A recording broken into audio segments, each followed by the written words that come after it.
Hello viewers, welcome to episode 36 of F1 Talk, and in this edition I will go over the talking points from the Italian Grand Prix that took place yesterday at Monza.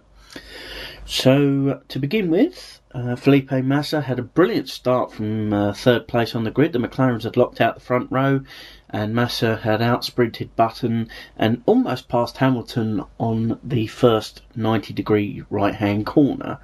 However, he couldn't quite make the pass stick, so Massa had to settle for second going into the first corner.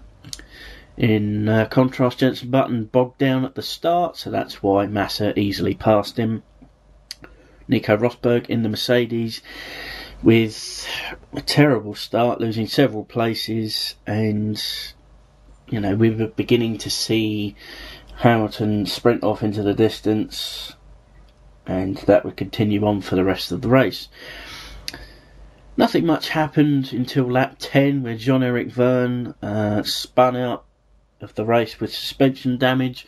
The front of the car lifted in the air and crashed down. He hurt his coccyx bone, which is the bone right at the bottom of the back, which is basically what you sit on. Very painful, and he'll be smarting for a week or so, I reckon. The Mercedes were first in the pits, Nico Rosberg first in the pits especially. Not a very good race for Mercedes, considering that they were pretty good in practice and qualifying. But as always, they were first in the pits, and a lot of teams were hoping to do a one-stop race. The McLarens managed it, but the majority of the other teams couldn't manage it. They were wanting to do one-stoppers, but they ended up doing two. Sergio Perez with a magnificent pass on the outside of Curva Grande. That's the last corner in Sector 1. On the outside, you just don't pass there. You pass on the inside perhaps, if you're extremely confident in your car and the tyres, but not on the outside. And this is Perez again showing why he is a future world champion, with a move like this. And quite frankly, a car that shouldn't be able to do this sort of passing, but the Saubers were good all weekend. They qualified. They didn't qualify tremendously well. They didn't qualify as good as last time, put it that way, out in Spa. But they certainly improved during the race. I mean, Kobayashi was fourth on the grid, so a fantastic race for Sauber, and Perez with that brilliant pass on Raikkonen. Lap 26 we move on to now, and the incident with Fernando Alonso and Sebastian Vettel. Now these two are the front two in the championship. I'll talk more about that in a few minutes time, but Alonso ahead of Vettel in the championship, and Vettel didn't leave enough room for Fernando, and Fernando actually had to go on the grass and kicked up a load of dust, got a load of rubbish on his tyres, and Alonso was straight on the radio to Ferrari, say, "Did you see that? Did you see that? That was extremely dangerous." And Ferrari said, "Yes, we saw it. We're passing on the data to the stewards." And as a result, Vettel got a drive-through penalty for causing a collision or running another car off the track. We saw it a little bit earlier on with one of the Force Indias, I think it was, but we saw that. Yes, it was Bruno Senna and Paul di Resta. A similar incident happened, but it wasn't as serious. And the McLarens were first and second for the majority of the race. Button had managed to come out in the pits for a decent stint. He was second to Hamilton. Was no closer than 7 seconds. Hamilton easily had the race basically from the end of the first lap, but Button was catching him and easily holding off everybody else. But a fuel pickup problem ended Jensen's race on lap 34. There was no drive in the car. The engine wouldn't give him anything. He had no fuel going in. It just killed his race and has basically, for all intents and purposes, destroyed Jensen's championship. Had he got a second place, he might have been in with a shout. But this has basically confirmed Hamilton as number one for McLaren for the rest of the year. So will Jensen be asked to back up Hamilton? We don't know.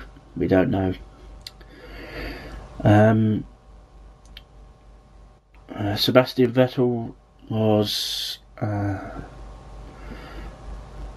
he actually retired from the race again with the same problem he had in Valencia, which was the alternator on the car just failed again.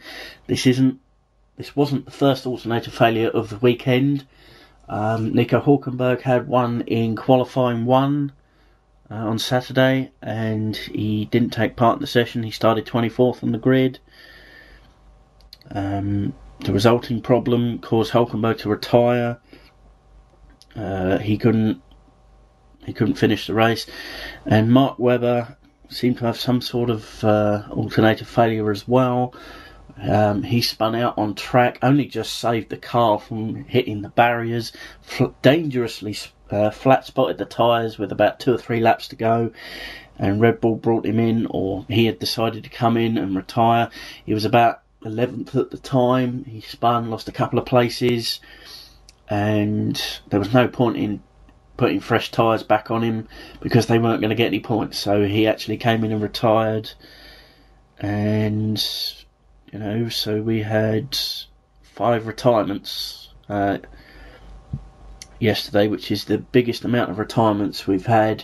Alright, we had crashes last time out at Spa, but this is mechanical failures. The suspension damage on Verne, Buttons, fuel pickup problem, alternators on Vettel, we think Webber, but definitely Hülkenberg as well. So they said the temperatures at Monza yesterday were extremely hot, and they were at Valencia as well. So heat equals Red Bull damage. So we'll have to see if that trend continues.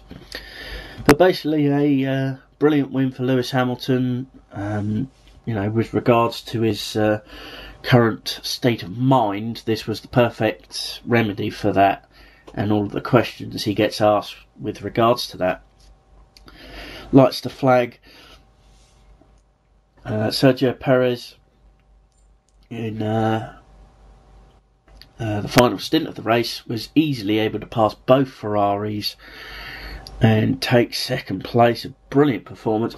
Had he had another, say, 4 or 5 laps, Perez would have won this Italian Grand Prix, but Hamilton wins. Couldn't do anything. Fernando Alonso qualified 10th thanks to rear roll failure in qualifying, or bad problems with the roll bar in qualifying. He got 3rd, so a much needed 15 points for Fernando, as Vettel didn't finish. He gave 15 points on Vettel, so in terms of what happened with the DNF last time out for Fernando, all he's lost on Vettel is 3 points. But so that's basically the talking points out the way, and now I'll give you the top 10 in the race results. First, Lewis Hamilton with a lights to flag victory, apart from a couple of laps when Perez was in the lead. When Hamilton came into the pits, we don't usually count that. Perez second for Sauber. This kid is really going to go places. I say kid, he's, but if there is a big race seat open next year, Mercedes, McLaren, Ferrari, whatever, he's a big favourite to get one of those race seats, all depending on what Vettel does for 2014. But I'll talk more about that in the coming weeks and months on this channel. Fernando Alonso 3rd, much needed 15 points, as I say. You can't really say he had a bad race last time out because he didn't have much of a race last time out. It wasn't his fault that he was eliminated. 4th place for Felipe Massa. Massa was hooked up better around the circuit this weekend. There was no doubt about it. Obviously trying to salvage a race seat for 2013. Will we see him in a Ferrari? Will we see him in F1 at all? I think someone with Massa's experience would greatly benefit, say, a possible return to Sauber. So say like if he and Perez switch places, I can see that happening. The Sauber's a pretty decent car and at times is better than the Ferrari.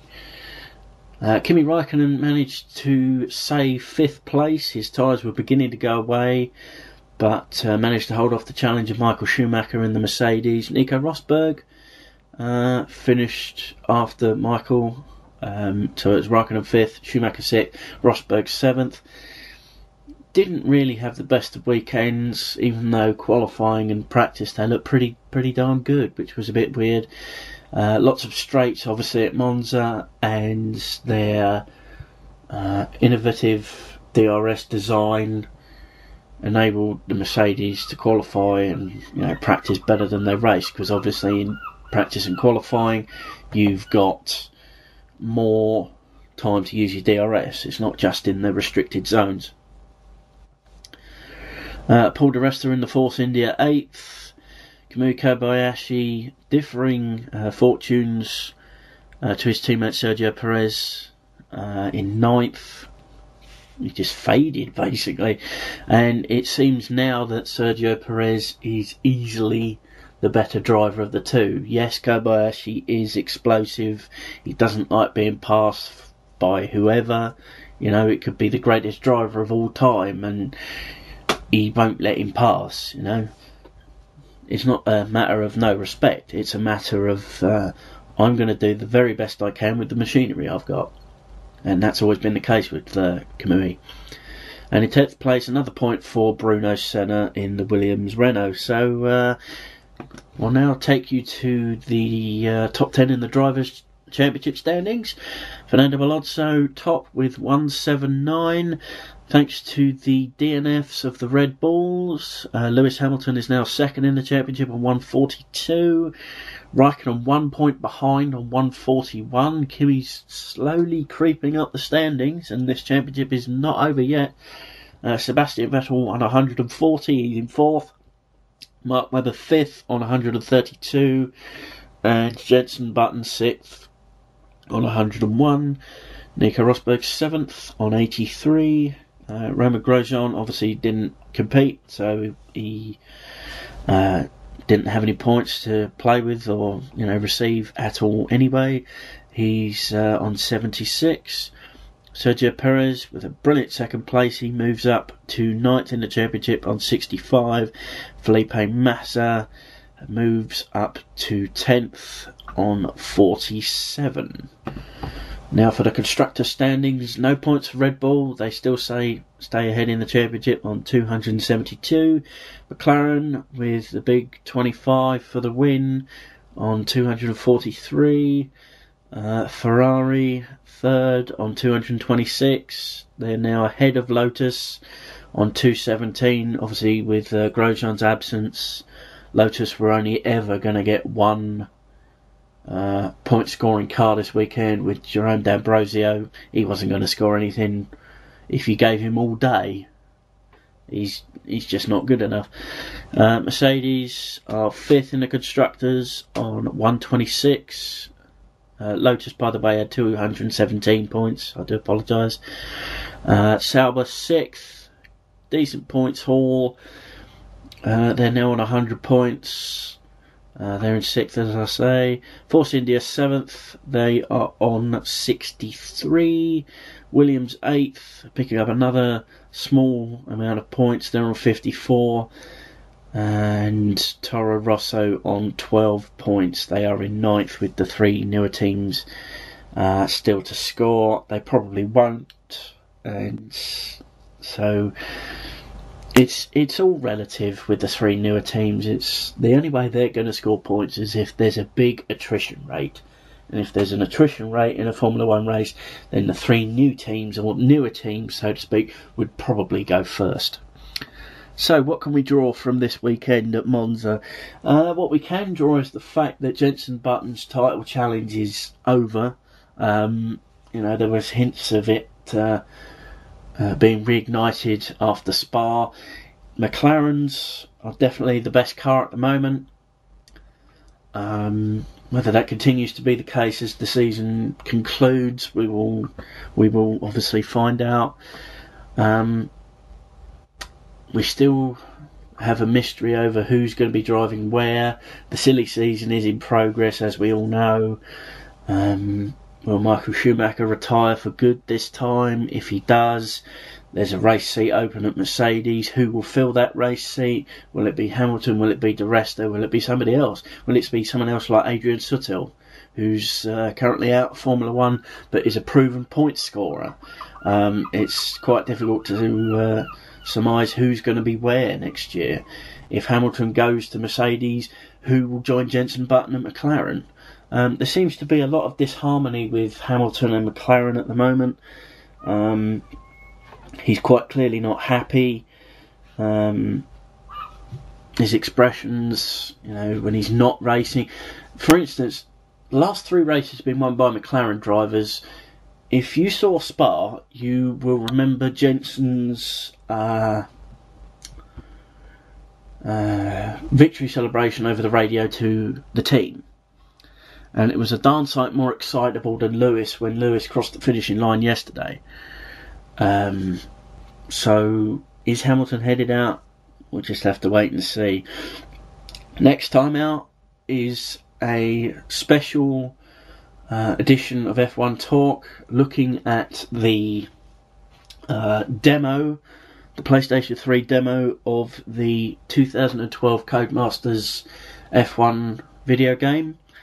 I will be giving you my thoughts on the demo. I'm going to try, probably, and fail miserably, to get you some game footage. I very much doubt I will be able to do. In fact, I'm just not going to be able to get you any game footage. My camera is from the PS3, and I'm not going to be able to do that. But what I will give you is hopefully some pictures of the game, and because it's coming out in the next couple of weeks, just in time for the next Grand Prix, which it always has done since Codemasters had the license. So I'll give you my thoughts on the demo and what I'm expecting from it, and then we'll hopefully see not major improvements in the game, but as I say, the next edition, I'm blabbering on, I do apologise. The next edition will be my thoughts on the demo of the F1 2012 game, and I thank you for watching as you always do, and I'll see you next time for more F1 Talk.